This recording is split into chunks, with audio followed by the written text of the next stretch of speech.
இங்க எத்தனை பேருக்கு ஸ்மார்ட்டா வாழணும்னு ஆசை? உங்க குழந்தைகளாகட்டும் நீங்களாகட்டும் ஸ்மார்ட்டா இருக்கணுங்க, ஸ்மார்ட்டா வாழணும். என் பையன் என்கிட்ட ஒரு வார்த்தை சொன்னான், அம்மா நான் நிறைய மார்க் வாங்கலன்னு கவலைப்படாத, சரி நீ எந்த ஸ்ட்ரீட்ல விட்டாலும் ஸ்மார்ட்டா வாழ்ந்துட்டு வந்துருவேன், அந்த புத்தியை வளர்த்து வச்சிருக்கேன்னா. அது ரொம்ப முக்கியம் இல்ல. மார்க் வாங்கி வச்சுட்டு என்ன பண்றது? 75 மார்க் வாங்கி ஃபர்ஸ்ட் மார்க், அப்பெல்லாம் 75 தான் ஃபர்ஸ்ட் மார்க். 75 மார்க் வாங்கி கிளாஸ் ஃபர்ஸ்ட் வந்த சத்யபாமா எங்கன்னு தெரியல. 55 மார்க் தான் வாங்கினேன், பர்வீன் சுல்தானா எங்க நின்னுட்டு இருக்கிறேன்னு சத்யபாமாவுக்கு தெரியும். வாழ்க்கையில் ஜெயிக்கிறதுனா என்ன, வெற்றி அடைவது என்றால் என்ன? மதிப்பெண்களுக்கு பின்னால் ஓட்டுவதல்ல, ஓட வைப்பதல்ல. அந்த குழந்தை ஸ்மார்ட்டா இருக்குதா, ஸ்மார்ட்டா வளருதா? ஸ்மார்ட்டா வளர்றதுன்னா என்ன? உங்களுடைய கருத்துக்கு விருந்தாக இருக்கக்கூடும் இந்த சொல். இது ஆங்கில வழி கல்வி கூடம் தானே. நமக்கெல்லாம் தமிழ் வழியில நமக்கெல்லாம் காக்கா கதை சொல்லியிருக்காங்க தெரியல, அதை நான் சொல்ல போறது இல்லை. அது ஏற்கனவே நிறைய சொல்லியாச்சு, எல்லாரும் கேட்டாச்சு. ஆங்கில வழி கல்வியில சின்ன குழந்தைகளுக்கு ஒரு கதை சொல்லி இருக்காங்க. யாராவது அந்த கதையை சொல்ல முடியுமா? எல்லாருக்கும் தெரியும் அந்த கதை. Cross hopper. கிராஸ் ஹாப்பர் கதை தெரியுமா உங்களுக்கு? ரொம்ப சிம்பிளான கதைங்க, ஆனா வெறுப்பாயிடுச்சு எனக்கு அதை படிச்சுட்டு. நான் எப்பவுமே குழந்தைகளுக்காக சிந்திப்பவள். அவர்களுடைய மொழி வேறு. என்னுடைய தோழி ஒருத்தி தன்னுடைய குழந்தையை கூட்டிக்கிட்டு சுவிட்சர்லாந்து போயிருக்கிறான். சுவிட்சர்லாந்து ஜூரிச், ஆக ஆல்ப்ஸ் மலையினுடைய உச்சம். அவ்வளவு குளிர் இருக்கும். நீங்கெல்லாம் அந்த இதெல்லாம் போட்டுக்காம உட்காரவே முடியாதுங்க. அந்த மலையில போய் உட்கார்ந்துகிட்டு +2 படிக்கிற தன் குழந்தை ஃபேன் கெட்டுச்சின்னு சொல்லிட்டு போன் பண்ணா எனக்கு. அவ ஃபேன் கெட்டுச்சு பர்வீன் என் குழந்தை. எதுக்கு அங்க உட்கார்ந்துட்டு எதுக்கு ஃபேன் கேக்குது? புழுக்கமா இருக்கு புழுக்கமா இருக்குன்னு அந்த வீட்டுல இருந்த வைதிகர் ஒருத்தர் இந்த கை ஃபேன் எடுத்துட்டு வந்து கொடுத்தாரு. நான் அவங்க டாக்டர், அவங்க மெடிக்கல் டாக்டர். இவ்வளவு குளிர்ல எப்படி ஒரு பொண்ணுக்கு வேர்க்கும் அப்படின்னு திட்டிட்டு அந்த ஃபேனை கொடுத்துட்டு இந்த உடம்புல இருக்கக்கூடிய துணிய அவ கழட்ட சொல்லியிருக்கா. கழட்டி பார்த்தா அம்மா போட்டிருக்கு குழந்தைக்கு. நாம கூட்டிட்டு போய் உட்கார வச்சிருக்கிறது ஜூரிச் தான், ஆனா குழந்தைக்கு அம்மா போட்டிருக்கே, அது ஃபேன் கேக்குது. என்ன பண்றது? பனிமலையின் உச்சத்தில் உட்கார வைத்திருக்கிறேன், ஃபேன் கேட்கிறியா என்று நாம் அடிக்கிறோம். கிடையாது, அந்த குழந்தைக்கு அம்மை வார்த்திருக்கிறது, அது ஃபேன் தான் கேட்கும். குழந்தைகளை எப்படி நாம் புரிந்து கொள்வது? எந்த தாய் தகப்பன் தன் குழந்தையை முழுமையாக புரிந்து கொள்கிறார்? எங்க அப்பா என்ன புரிஞ்சுக்கிட்டாரு. எங்க அப்பா என்ன புரிஞ்சுக்கிட்டார். கெமிஸ்ட்ரி படிக்க மாட்டேன்னு சொன்னேன். எல்லாரும் சயின்ஸ் படிக்கும் போது நான் கெமிஸ்ட்ரி போக மாட்டேன்னு சொன்னேன். 3 மாசத்துல திரும்பி வீட்டுக்கு வந்தேன். ஜூன் மாசத்துல போய் சேர்த்தாங்க. ஜூலை ஆகஸ்ட்ல வந்துட்டேன் வீட்டுக்கு. படிக்க முடியாதுன்னு. என்னதான்ப்பா படிக்க போறேன்? தமிழ் படிக்க போறேன். எங்க அப்பா என்ன பார்த்தார். உறுதியான்னு கேட்டார். உறுதி. அப்புறமா என் மேல குறை சொல்லக்கூடாது, சொல்ல மாட்டேன். தமிழ் தான் படிக்க போறியா? ஆமா. இப்படி பார்த்தார். மனசுல ஒரு கஷ்டம் அப்பாக்கு. சாப்பாட்டுக்கு என்ன பண்ணுவா? எல்லாரும் நல்ல வேலைக்கு போயிருவாங்களே, இவ தமிழ் படிச்சு என்ன பண்ணுவா? சோறு சாப்பிட்டுட்டு இருந்தார். தட்டுல வேகமா கை கழுவுனார் எங்க அப்பா. இன்னைக்கு அந்த காட்சி ஞாபகம் இருக்கு. உதறிட்டு என்னமோ செய், ஃபீஸ் எவ்வளவுன்னு சொல்லுங்க. எனக்கு அந்த அனுமதி போதுமானதா இருந்தது. மரணம் அடைவதற்கு முன் என் தகப்பன் தந்த வாக்கு மூலம் என்ன தெரியுமா? என் மற்ற குழந்தைகள் எல்லாம் சயின்ஸ் படிச்சாங்க, நிறைய சம்பாதிக்கிறாங்க, ஆனா நீ மட்டும்தான் விருப்பமான பாடத்தை எடுத்து படிச்ச. நீ சம்பாதிக்க மட்டும் செய்யல, காசு மட்டும் நீ சம்பாதிக்கல, புகழையும் சேர்த்து சம்பாதிக்கிறாய், நீ நல்லா இருப்பன்னு சொன்ன. சம்பாதிக்கிறதுனா வெறும் பணம் அல்ல, விருப்பமானதை செய்யணுங்க. குழந்தை விருப்பமானதை செய்வதற்கான சூழலை ஏற்படுத்துங்கள். அதற்கான விருப்பம் வெறும் கிரிக்கெட்டும் பாடல்களை கேட்பதும் சினிமாக்களை பார்ப்பதுமாக நாம் மாற்றி இருக்கிறோம். அதிலிருந்து அந்த குழந்தையினுடைய விருப்பத்தை எப்படி தடம் மாற்றுவது என்று யோசியுங்கள். பாலு மகேந்திரா மரணம் அடைவதற்கு முன்னால் எங்கள் கல்லூரிக்கு நான் பேசுவதற்காக அழைத்திருந்தேன். லஞ்ச் டைம்ல அந்த பெரியவர் சொன்ன வார்த்தை இன்னைக்கு உங்களோடு பகிர்ந்துக்கிறேன். அவர் சொன்னார், ஏதாவது நல்ல வார்த்தை சொல்லித்தாங்க சார் எனக்குன்னு கேட்டேன். குருவாசகமா ஏதாவது சொல்லுங்க சார். அவர் சொன்ன வார்த்தை என்ன தெரியுமா? வாழ்க்கையில ஜெயிக்கிறோமோ தோக்குறோமோ அது முக்கியம் இல்லை. என்ன விஷயங்க இது? உங்களுக்கு தெரியுமா, உங்களோட பேசுறது எனக்கு ரொம்ப பிடிக்கும். எப்படி ஓடி வந்தேன் தெரியுமா? 6 மணில இருந்து எப்படி வந்துட்டு இருக்கேன் தெரியுமா? உங்களை சந்திக்கிறதுக்கு எவ்வளவு வேகமா வந்துட்டு இருக்கேன் தெரியுமா? எத்தனை தடைகளை தாண்டி வந்துட்டு இருக்கேன் தெரியுமா? வந்தா நீங்க எல்லாம் இருப்பீங்களா இல்லையான்னு கூட எனக்கு தெரியாது. எத்தனை பேர் இருப்பீங்கன்னு தெரியாது. வெறும் முருகனும் சரவணனும் இருந்தாலே போதுமானது, பேசிட்டு போயிருப்பேன் நான். ஏன் தெரியுமா? வாழ்க்கையில ஜெயிக்கிறோமோ தோக்குறோமோ அது முக்கியம் இல்ல. பாலு மகேந்திரா சொல்லி தந்தார்.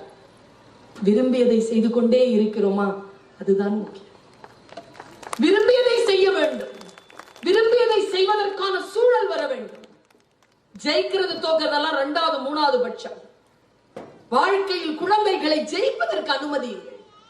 அந்த குழந்தைகள் வரட்டும். இப்போ சொல்ற அந்த கதையை, கிராஸ் ஹாப்பர் கதைன்னு ஒண்ணு இருக்கு. பெற்றோர்கள் உங்களுக்கு தெரியாமல் இருக்கலாம், குழந்தைகளுக்கு தெரியும், டீச்சர்ஸ்க்கு தெரிஞ்சு இருக்கணும். ஒண்ணும் இல்லைங்க, வெட்டுக்கிளின்னு ஒரு வெட்டுக்கிளி. அதுக்கு என்ன வேலைன்னா கிட்டார் வாசிக்கும். சூப்பரா வாசிக்கும் கிட்டார். அது கிட்டார் வாசிக்கிட்டே இருந்து போய் சாப்பிட வரும், கிட்டார் வாசிக்கும். அதுக்கு எறும்பு ஒண்ணு ஃப்ரெண்டு. அந்த மரத்துக்கு கீழே எறும்பு போய், ஞாபகம் தான் கதை, அது போய் சாப்பிடும், சாப்பாடு கொண்டு வரும்.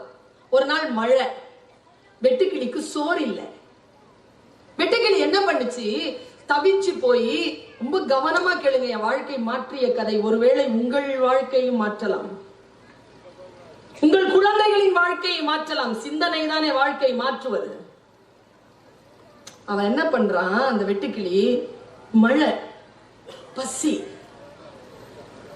நேரா கீழே இறங்கி வந்து எறும்ப கூப்பிட்டு, பசிக்குது சாப்பாடு தான், கை நீட்டு. எறும்பு சொல்லுச்சான், உனக்கு எவ்வளவு திமிர் இருக்கும், பிச்சை கேட்கிற, உட்காந்து கிட்டார் வாசிட்டு இருந்த. பழக்கல்ல பாருங்க. நான் எறும்பா? வெட்டுக்கிளிங்க. எறும்புக்கு தான் தலையெழுத்து போய் சோறு எடுத்துட்டு போய் சேர்த்து வச்சு திங்கணும்னு. வெட்டுக்கிளிக்கு தலையெழுத்தா?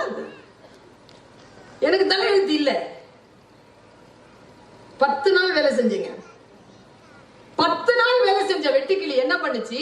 11வது நாள் அந்த எறும்பு கிட்ட வந்து சொல்லுச்சு, இந்த பாரு, என்னால உன்ன மாதிரிலாம் வேலை செய்ய முடியாது, அதுக்கு நான் எறும்பா பிறந்திருக்கணும். நான் எதா பிறந்திருக்கேன்? வெட்டுக்கிளியா பிறந்திருக்கேன். மரியாதையா என் கிட்டாரை கொடு. எறும்பு சொல்லுச்சு, கிட்டார் வாங்கினா செத்து போயிருவேன். இன்னொரு வாட்டி பசின்னு வந்து கேட்டா சோறு போட மாட்டேன், ஓகேவா? ஓகே. செத்தாலும் சாவேனே தவிர, கிட்டார் வாசிக்கிட்டு தான் சாவேனே தவிர, இந்த மாதிரி கியூல எல்லாம் நிக்க மாட்டேன். நேரா கிட்டார் வாசிட்டு மேல போய் உக்காந்துருச்சிங்க. முக்கியமா இந்த அடாலசன்ட் ஏஜ்க்குள்ள போகிற குழந்தைகள் இதை கவனமா கேளு. ஒருவேளை என்ன மாதிரி எஃபர்ட்டோட உன் பெற்றோருக்கு இதை சொல்ல தெரியாமல் போகலாம். உனக்கு வாய்ப்பு இருக்கு, அதனால கேட்டுக்க. கிட்டார் எடுத்துட்டு போய் உக்காந்துச்சு வெட்டுக்கிளி, வாசிச்சுட்டே இருக்கு. பசிக்கும் போது போய் சாப்பிடுது. மழை காலம் வரைக்கும் தான் உயிரோட இருக்க போறோம், பரவாயில்ல, உயிரோட இருக்கிற வரைக்கும் இருந்துட்டு போவோமே அப்படின்னு வாசிக்குது. வாசிச்சுட்டே இருக்கும் பொழுது கீழே பார்த்தா எறும்புகள் போயிட்டே இருக்கு. இது என்ன பண்ணுச்சு? சே, நேத்தெல்லாம் நம்ம உழைச்சிட்டு இருந்தோமே, கிட்டார் வாசிக்க நிறுத்திருச்சு. இங்கதான் கவனம். என் பேச்சிலே நீங்கள் கவனப்பட வேண்டிய வினாடி புள்ளி இதுதான். கீழே பாக்குது. போயிட்டே இருந்த வெட்டுக்கிளிகள், அந்த எறும்புகள், வெட்டுக்கிளியினுடைய மியூசிக் நின்ன உடனே ஸ்லோவா போகுது. மறுபடியும் எடுத்து கிட்டார் வாசிக்குது, வேகமா போகுது.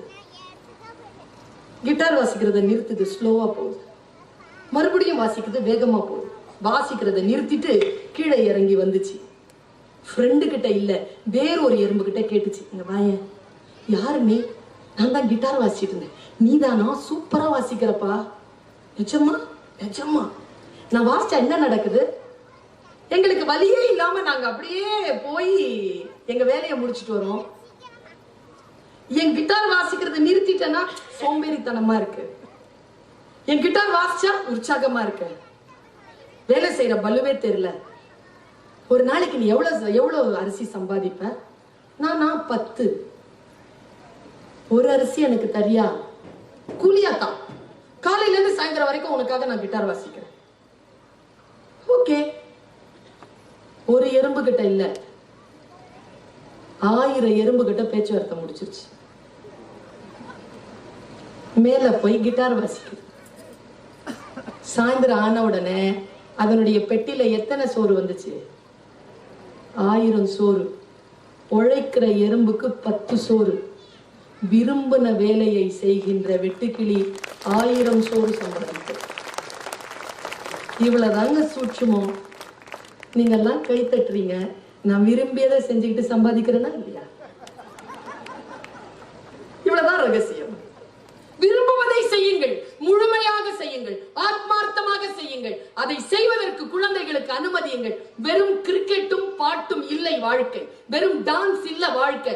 ஆயிரக்கணக்கான வேலைகளும் திறமைகளும் விரிந்து கிடக்கக்கூடிய இந்த உலகத்தில் அந்த குழந்தைகளுக்கான ருசியை அவர்களுக்கு அறிமுகம் செய்வதுதான் நல்ல பெற்றோர்களின், நல்ல ஆசிரியர்களின் கடமையாக இருக்க முடியும் என்று நான் கருதுகிறேன். பெற்றோர்களே கவனம். நம் குழந்தைகள் நம்மிடத்தில் என்ன எதிர்பார்க்கின்றன? I am a doctor, but actually I am not a medical doctor. I did my doctorate in philosophy. Doctorate in philosophy, PhD. Philosophy and doctorate. ஆனாலும் இன்னைக்கு நான் உங்களுக்கு ஒரு மருத்துவ குறிப்பு தரப்போறேன். You take it. ஃப்ரீயா ஒரு பிரிஸ்கிரிப்ஷன் எழுதி கொடுக்கிறேன். நாளையில இருந்து உங்க குழந்தைக்கு கொடுங்க. உண்மையா சொல்றேன், உங்க குழந்தை ரொம்ப நல்லா வளரும். ஆனா கொடுக்கறதுக்கான திறமை நமக்கு இருக்கணும். இந்த தலைமுறை இருக்குல்ல, என் தலைமுறையை சார்ந்தவர்கள் ரொம்ப பாவங்க. நாம தான் பெரியவங்க பேச்ச கேட்ட கடைசி தலைமுறை. பிள்ளைங்க பேச்ச கேட்க தொடங்கி இருக்கிற ஃபர்ஸ்ட் தலைமுறை. அதுங்க என்ன மாதிரி நம்மள ஆட்டு விக்குதுங்க. என்னுடைய அம்மா பிரஷ் வாங்கி கொடுத்துச்சுங்க எனக்கு 7ஆம் கிளாஸ்ல. இன்னைக்கும் ஞாபகம் இருக்கு. ராத்திரினா தலகாணில வச்சுட்டு தூங்குனங்க நான். பிரஷ் காலையில எழுந்துச்சோட பிரஷ் பண்ணலாம். பிரஷ், டூத் பிரஷ் எனக்கு தெரியாதுங்க. நைட்டே தேய்க்கலாம். எவ்வளவு இன்னசென்ட்டா இருந்திருக்கேன் தெரியுமா நானு? 12 வயசுல எல்லாம்.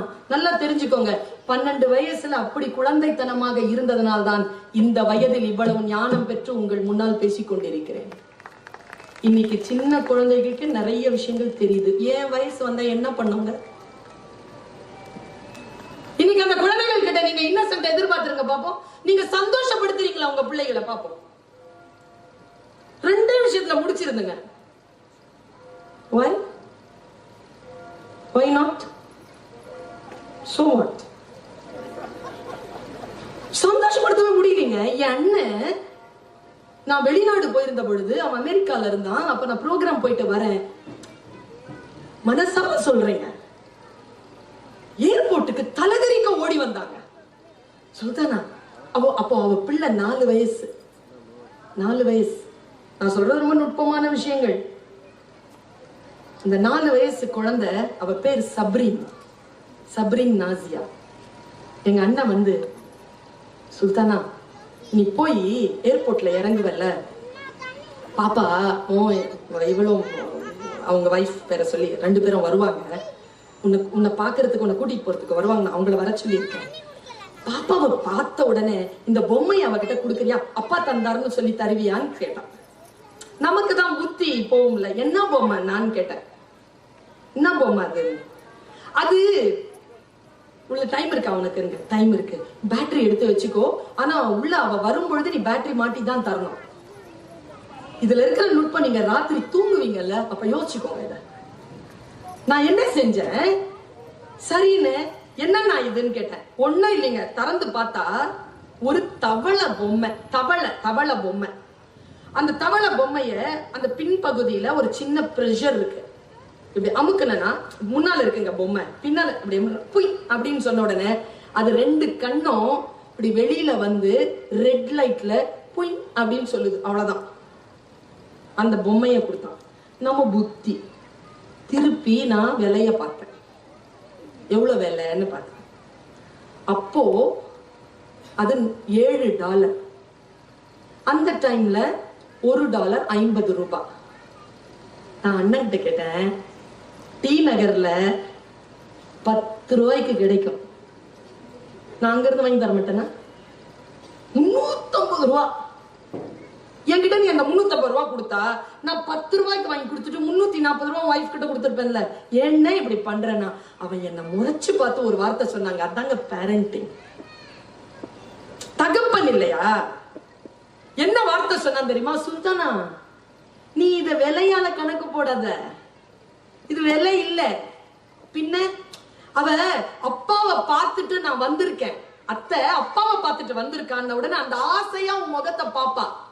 அப்போ அப்பா கொடுத்தாருன்னு உடனே நீ கொடுத்தன்னு வச்சுக்கேன், அதை நீ கொடுக்கும் பொழுது நீ இப்படி அமுக்கி கொடுத்தன்னு அது புயின்னு சொல்லும் பாரு. அப்ப அது கண் இப்படி விரிக்கும் பாரு. அந்த கண் விரிக்கிறதுக்கு தான் இந்த 350 ரூபா. அந்த சந்தோஷத்துக்கு தான் அந்த 350 ரூபாய். அது பொம்மைக்கானது இல்லைன்னு சொன்னான் என் அண்ணன். குழந்தைகளை இன்னைக்கு சந்தோஷப்படுத்துங்க பாப்போம். பாப்பா ஒரே ஐஸ்கிரீம் சாப்பிட, ஐஸ்கிரீமா நாளைக்கு போலாம்ப்பா. நம்மளும் விழுந்தடிச்சுட்டு ஓட மாட்டோம். கல்யாணத்துக்கு கூப்பிடுங்க, வருதாப்பா. ஒரு சொந்தக்காரங்க வந்திருக்காங்க, அந்த வெளியில வாங்க கூப்பிட்டுப்போம். நாங்க வந்து நிப்போமா இல்லையா? அம்மா இப்படி கண்ணை காட்டுவாங்க, உள்ள ஓடுவோமா இல்லையா? அவங்க வாங்கிட்டு வர்ற அந்த பலகார பெட்டியே பார்த்துட்டு போமா இல்லையா? இன்னைக்கு அதெல்லாம் செய்தா குழந்தை? இங்க பாரு, உள்ள இருந்து ஏதோ குரல் கொடுத்த என்ன கூப்பிட்ட, ஐ எம் பிசி, படிச்சுட்டு இருக்கேன். அப்புறம் இந்த ஸ்கூலுங்க வேற கெடுத்து வச்சிருக்குங்க நம்மள. 100% அட்டெண்டன்ஸ். என்ன பண்ண போறீங்க? 100 நாள் வந்து என்ன பண்ண போகுது புள்ள? ஒரு காது குத்துக்கு, ஒரு சாவுக்கு, ஒரு கல்யாணத்துக்கு கூட்டிட்டு போங்க.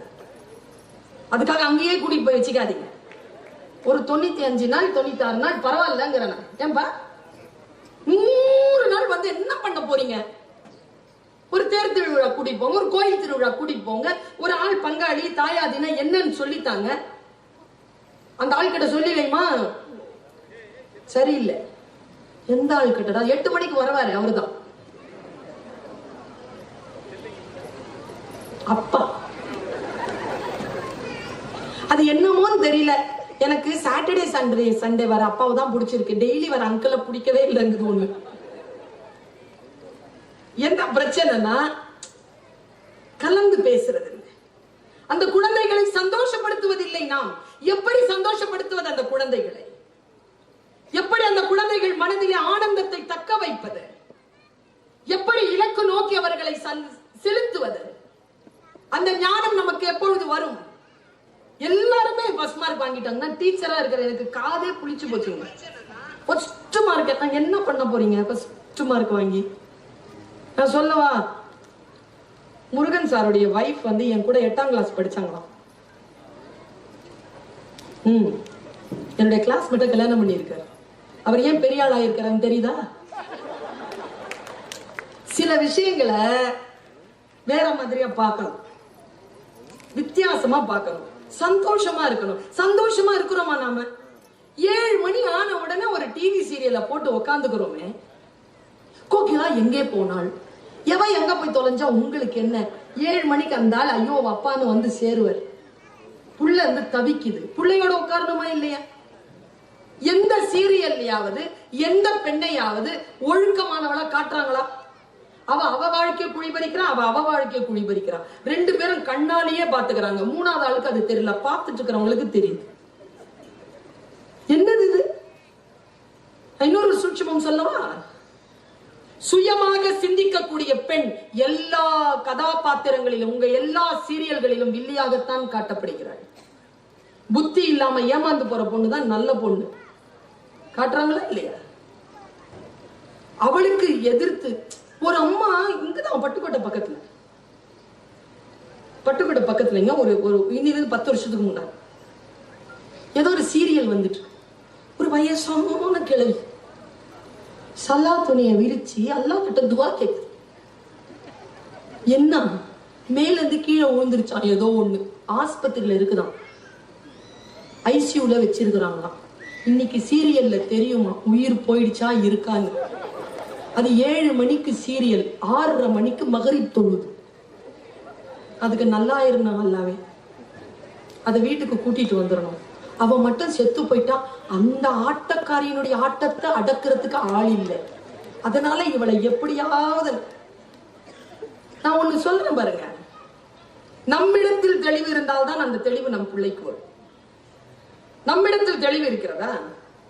நான் இதை பல இடங்கள்ல சொல்லியிருக்கீங்க, கண்டிப்பா நீங்க கேட்டிருக்க மாட்டீங்கிறதுனால உங்களுக்கு சொல்றேன். எப்பவுமே நம்முடைய பெற்றோரிடத்தில் இருந்த ஒரு மிகப்பெரிய பழக்கம் என்ன தெரியுமா? நல்ல வார்த்தைகளை கேட்க வைப்பது. இப்படி ஒரு மரபு இருந்துச்சுங்க நமக்கு. இப்படி ஒரு மரபு இருந்தது.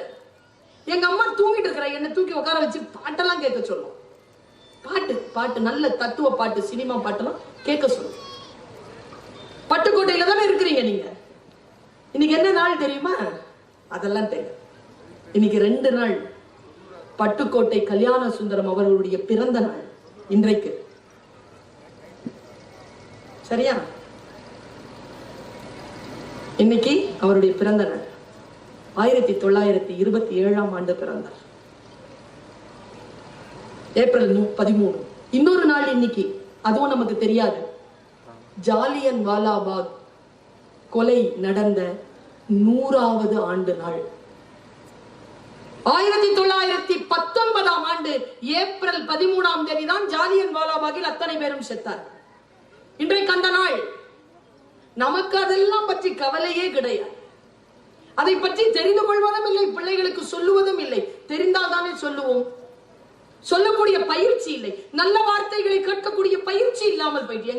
எனக்கு இன்னும் ஞாபகம் இருக்கு, எங்க அம்மா யாராவது வீட்டுக்கு வந்தா 5 பெரிய நிறுத்தம், ஏதாவது நல்ல வார்த்தை சொல்லுங்க இதுங்களுக்கு. அவங்க சித்தப்பா பெரியப்பா எல்லாம் வருவாங்கல்ல, அப்படின்னு அவங்க ஆரம்பிப்பாங்க பாருங்க. 3/4 மணி நேரம் கேட்கணும் நல்ல வார்த்தைய, அறிவுரை கேட்டுக்கிட்டே இருக்கணும். டீச்சர் கிட்ட வந்து ஒப்படைப்பாங்க, கொஞ்சம் புத்தி சொல்லுங்க. குழந்தைகள் வந்து ஒப்படைப்பாங்க டீச்சர்ஸ் கிட்ட. இன்னைக்கு டீச்சர் கிட்ட வந்து மல்லுக்கு நிக்கிறீங்க. என் பிள்ளை என்ன அப்படி சொல்லிட்டீங்க, நான் அப்படி வளர்த்து வச்சிருக்கிறேன், நீங்க எப்படி அப்படி கண்டிப்பா சொல்ல போச்சு, அந்த வார்த்தையை ஏன் சொன்னீங்க, இந்த வார்த்தை. நான் ஒண்ணு சொல்றேன், இன்னைக்கு இந்த டீச்சர்ஸ் எல்லாம் எப்படிப்பட்டவங்கன்னு தெரியாது எனக்கு. ஆனா teachers, I have full respect on teachers.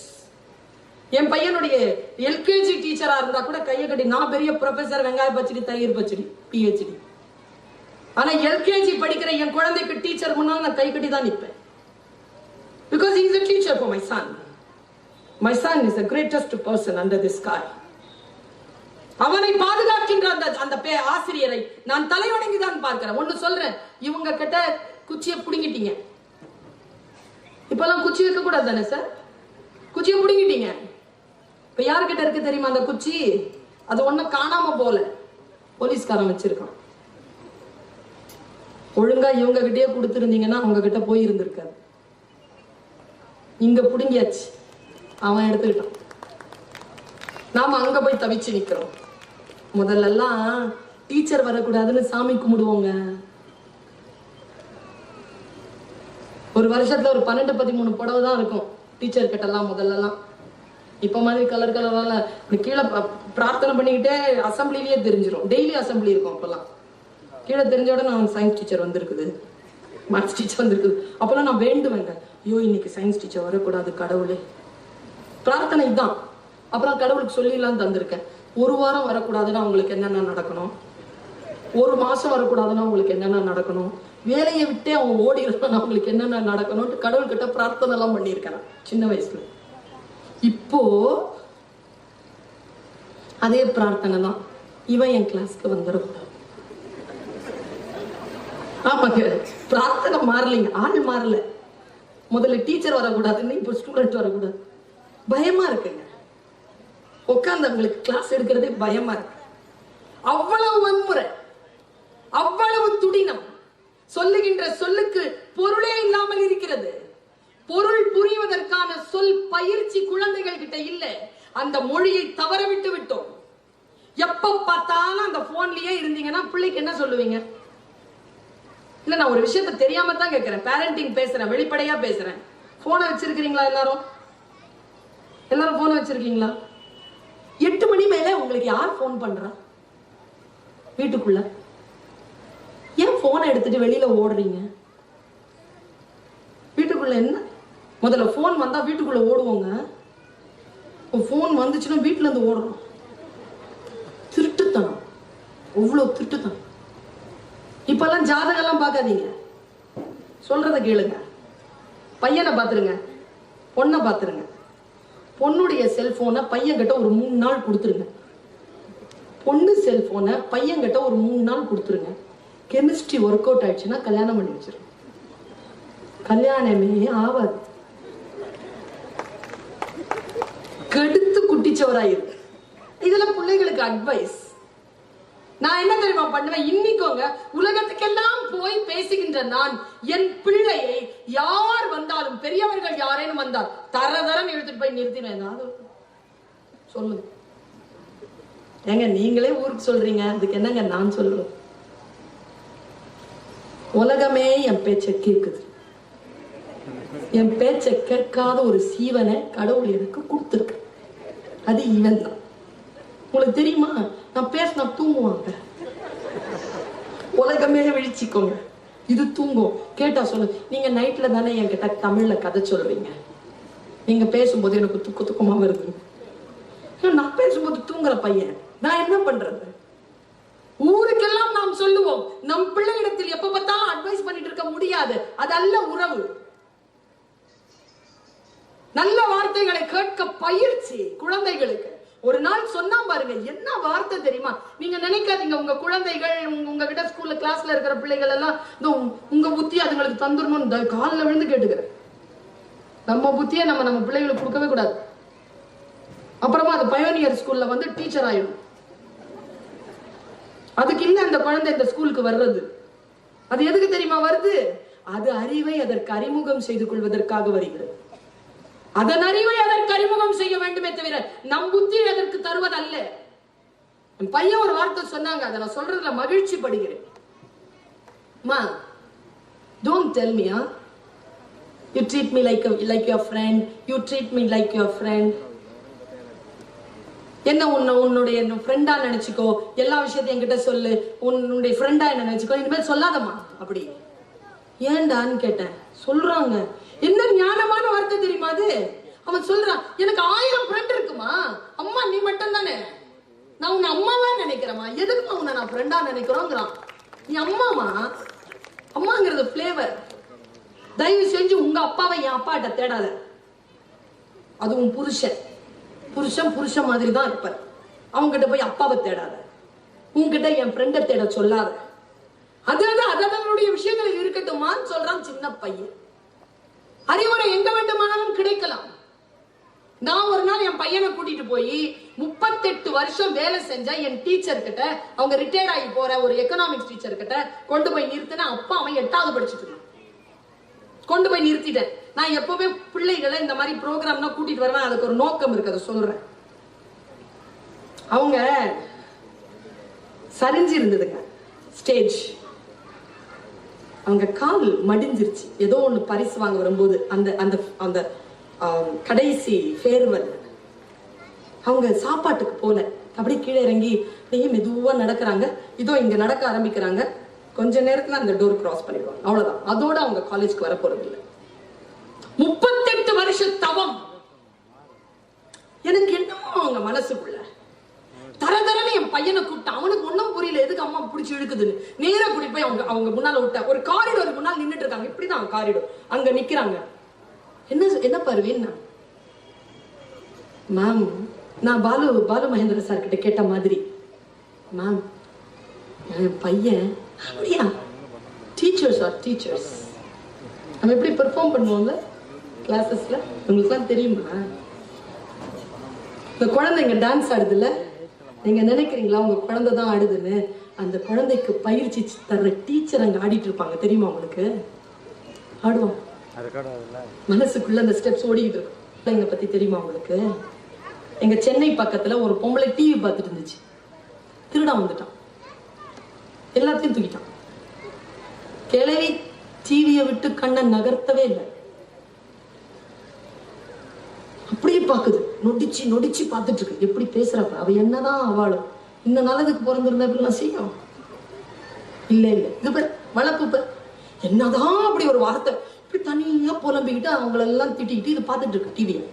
அவன் பார்த்தான், டிவி எல்இடி, டிவியையும் தூக்கிட்டான். கிழவி சொல்லுது, டிவியை எடுக்கிற மாதிரி எல்லாம் டிவில வருது பாரு. அப்படி இன்வால்வ்மெண்ட். இவன் வந்து அப்படி இன்வால்வ் ஆயிட்டான் அவங்களுடைய பேச்சுல. போய் உன்னை துரத்துற அந்த சிங்கம் உன்னை ஒரு பாறை கிட்ட போய் நிறுத்திருச்சுன்னா அவன் நிறுத்திட்டாங்க. இப்படி பாக்குறான், பின்னால இப்படி இப்படி நின்று அவங்க ரெண்டு பேரையும் பாக்குறேன். அவன் இப்படி நிக்கிறான், இப்படி நிக்கிறான். சொல்லிக்கிட்டே இருக்கிறாங்க. ஜன்னத் முஸ்தபா அவங்க பேர். பாக்குறான், இப்படி நின்னுட்டு கடைசியா சொன்னாங்க, உனக்கு வேற வழியே இல்ல ஹாரிஸ், வேற வழியே இல்லை. நீ போய் ஒண்ணு அது வாயை கிழிக்கணும், இல்லைன்னா அது வாய்க்குள்ள சோறா போகணும். நீ முடிவு பண்ணிட்ட, அது வாயை கிழிக்கணும்னு. 1.5 டன் சிங்கத்தை வாயை கிழிச்சு அப்படி தூக்கி போட்டடா அப்படின்னு அவன் பாருங்க, அவன் தூக்கி போட்டான். டீச்சர் சொன்னா தூக்கி போட்டுருவான், அதான் குழந்தை. போட்டாங்க. அவன் போட்ட உடனே அவங்க சொன்னாங்க ஒரு வார்த்தை, அவனுக்கு அதோட அவன் டயர்ட் ஆயிட்டான். இவ்வளவு பெரிய சிங்கத்தை தூக்கி போட்டு ஒரு 12 வயசு புள்ள டயர்டாகி அவன் நிக்கிறான். அதுக்கப்புறம் அவங்க சொன்னது அவனுக்கு புரிஞ்சுதான்னு தெரியல, எனக்கு புரிஞ்சிருச்சு. நான் அதை உங்ககிட்ட சொல்லிட்டு இருக்கேன். என்ன சொன்னாங்க தெரியுமா? ஒரு சிங்கத்தை வாயை பிளந்து தூக்கி போடுவதற்கு, அந்த பக்கம் தூக்கி சாடுவதற்கு உனக்கு எவ்வளவு உடல் பலம் தேவை, எவ்வளவு மனதைரியம் தேவை, அதை விட கூடுதலான மனோபலம் உன் அம்மாவின் பேச்சை கேட்டு நடப்பதற்கு உனக்கு இருக்க வேண்டும்னு சொன்னாங்க. ஒரு வார்த்தையை கேட்டு நடப்பதற்கு மனோபலம் தேவை குழந்தைகளே. வெறும் சொல்தான். அந்த சொல்லை கேட்டு நடப்பதற்கு ஒரு மனோபலம் நம் குழந்தை கிட்ட இல்லைன்னு வச்சுக்கோங்களேன், நீங்க எவ்வளவு வார்த்தைகள் சொன்னாலும் அது விருதாவாக போகும். நல்ல வார்த்தைகளை குழந்தைகளிடத்தில் தொடர்ந்து பேசுவது, அதற்கு புரிகிறதோ புரியலையோ. நீங்க நினைக்காதீங்க புரியாதுன்னா. 4 மாசம் குழந்தைக்கே புரிய ஆரம்பிச்சிருங்க நீங்க பேசுறது. அது 40வது வயதிலே அதனுடைய குணம் நீங்கள் 4 மாதங்களில் பேசக்கூடிய சொற்களில் இருந்து தொடங்குகிறது. அதற்கு முன்னால் அதனுடைய ஃபீல்ல இருந்து தொடங்குதுன்னு சொல்லுது அறிவியல். குழந்தைகளிடத்தில் நல்ல வார்த்தைகள் பேசுங்கள். ஒருவேளை அந்த குழந்தைக்கு அது புரியாமல் போகலாம், ஆனாலும் நல்ல வார்த்தைகளை சொல்லிக் கொண்டிருங்கள். இன்றைக்கு காலையில் வந்த ஒரு சிந்தனையை நான் பகிர்ந்தேன். எல்லா குழந்தைகள் கிட்டையும் பெஸ்ட் அப்படின்லாம் எதிர்பார்க்காதீங்க. பெஸ்ட் அப்படின்னு நம்முடைய மனசுல இருக்கிறது எதுவுமே பெஸ்ட் கிடையாது. I don't know the qualification of Murugan. என்ன குவாலிஃபிகேஷன் எனக்கு தெரியாது. என்ன சார் குவாலிஃபிகேஷன்? இன்ஜினியர். பல நேரங்கள்ல எனக்கு தெரிஞ்ச இன்ஜினியர் நிறைய சம்பாதிக்கிறவங்களா இருக்கிறாங்க. சம்பளம், சில இன்ஜினியர் தான் சம்பளத்தை கொடுக்கறாங்க. இந்த இன்ஜினியர் நிறைய சம்பளத்தை கொடுக்கிற இன்ஜினியர். வித்தியாசம் இருக்குல்ல? சம்பளத்தை வாங்குற இன்ஜினியர், சம்பளத்தை கொடுக்கிற இன்ஜினியர், வித்தியாசம் இருக்குல்ல? வாங்குறது பெருசு இல்லைங்க, கொடுக்கின்ற தன்மையில் உங்களுடைய குழந்தைகள் வளர்கின்றனவா? அந்த நிலை நோக்கி அந்த குழந்தைகளை மேல் நோக்கி நீங்கள் அழைத்து செல்கிறீர்களா? உங்களுடைய சிந்தனையில் எந்த அளவிற்கு நீங்கள் உயர்ந்ததாக வைத்திருக்கிறீர்கள்? ஒரு சின்ன விஷயத்தை சொல்றேன், நீங்க தெரிஞ்சுக்கோங்க. இந்த ஸ்கூல்ல எத்தனை பிள்ளைகள் படிக்கிறார்கள் என்ற புள்ளி விவரம் எனக்கு தெரியாது. ஆனால் ஒரு விஷயம் பேருண்மை, ஒரு விஷயம், வெறும் டான்ஸ் ஆடி பாட்டு பாடுற குழந்தைகளோ பரிசு பெற்ற குழந்தைகளோ தான் சிறந்த குழந்தைகள் இல்லை. இந்த இரண்டும் இல்லாமல் நம் வீட்டில் சில குழந்தைகள் இருப்பார்கள். அவங்க மார்க்கும் வாங்க மாட்டாங்க, பரிசும் வாங்க மாட்டாங்க. அவங்க யாரு தெரியுமா? பல நேரங்களில் நான் சொல்றேன், மேக்சிமம் சொல்றேன், இந்த நல்லா படிக்கிறவங்களுக்கும் இந்த நிறைய திறனாளிகளுக்கும் சம்பளம் கொடுக்கக்கூடியவர்களாக அவர்கள் மாறுகிறார்கள். ரொம்ப முக்கியமான விஷயம் நான் பேசுறது. டேலண்ட் அப்படிங்கிறது வெறும் பெர்ஃபார்மன்ஸ் மட்டும் இல்லைங்க. வாழ்க்கை மிகச்சரியாக உன்னிப்பாக கவனித்த ஒரு செய்தியோடு நான் நிறைவு செய்கிறேன். ஒரு தோட்டக்காரன் இருந்தான். அந்த தோட்டக்காரனிடத்தில் 12 சீடர்கள் இருந்தார்கள். அவன் ஒரு ஆசிரமத்தில் இருந்தான். ஆசிரமத்தில் உட்கார்ந்து கொண்டிருந்து அவன் எல்லோரையும் அழைத்து சொன்னான், அந்த தோட்டத்தில் நீங்கள் நான் விதைத்திருக்கிறேன், நீங்கள் தண்ணீர் ஊற்ற வேண்டும், இந்தாங்க 12 குடம்னு கொடுத்தான். நான் 6 மாதம் கழித்து வருகிறேன் என்றான். 6 மாதம் கழித்து வந்து பார்த்தான், எல்லா இடங்களிலும் பூக்கள் உண்டு, ஒரே ஒரு பாத்தி மட்டும் வறண்டு இருந்தது. வறண்டு இருக்கக்கூடிய அந்த பாத்திரம் யாருது என்று கேட்டான். அந்த பகுதி, அந்த பாத்தி யாருது என்று கேட்டான். சண்முகம் என்று சொன்னார். சண்முகத்தை அழைத்தான். இன்று முதல் என்னுடைய ஞான பீடத்தை, அந்த வேலையை நீதான் செய்ய போகிறாய்னு சொன்னான். எல்லாருக்கும் ஆச்சரியம். பூக்களை மலர்த்திய எங்களுக்கு இல்லை அதிகாரம், பூக்களை மலர்த்தாத அவனுக்கு அதிகாரம். ஏன் அவனுக்கு அதிகாரம் கொடுத்தீர்கள் என்றால், அந்த குரு சொன்ன இந்த விஷயத்தை மனதில் வைத்துக் கொள்ளுங்கள். உங்கள் பிள்ளை அப்படி இருக்கிறதா என்று பாருங்கள். உங்கள் அத்தனை பேருக்கும் நான் பானை கொடுத்தேன், இவனுக்கு மட்டும் ஓட்டை போட்ட ஒரு பானை என்னிடமிருந்து போனது. அது யாருக்கு கொடுக்க வேண்டும் என்று இல்லை, ரேண்டமா தான் கொடுத்தேன், அது அவன்கிட்ட போயிருக்கு. சரி, அவன் அந்த தண்ணீரை ஊற்றவில்லை என்று தெரிகிறது. ஏனென்றால் அவன் பானையில் தண்ணீர் மிச்சமாகவில்லை. ஆனால் அவன் 6 மாதமும் அந்த தண்ணீரை அவன் எடுத்திருக்கிறான். அந்த ஓட்டை விழுந்திருந்தாலும், தண்ணீர் வீணாகி இருந்தாலும் பரவாயில்லை, குரு சொன்னதை செய்ய வேண்டும் என்ற கடமையோடு அவன் கடமையாற்றி இருக்கிறான். எப்படி கண்டுபிடித்தீர்கள் அவன் தண்ணீர் ஊற்றி இருக்கிறான் என்று? நான் தோட்டத்தில் மட்டும் விதைகளை போடவில்லை, குளத்திலிருந்து தோட்டத்திற்கு வருகின்ற பாதையெல்லாம் விதைகளை போட்டிருந்தேன். என் பாதைகள் எல்லாம் பூக்கள் பூத்திருந்தன. அது அந்த சிறுவனால் தான் வாய்த்திருக்கிறது. இவன்தான் எதிர்காலத்தில் இந்த ஆசிரமத்தை நடத்தக்கூடிய தகுதி பெடுத்தவன் என்று சொன்னார். நம்முடைய குழந்தைகள் கையில் பானை ஓட்டையாக இருந்தாலும், அந்த வேலையை தன்னிடத்தில் இருக்கக்கூட அந்த ஓட்டையுடன் கூடிய அந்த விஷயத்தை அவன் எவ்வளவு முழுமையாக செய்கிறான் என்று பாருங்கள்.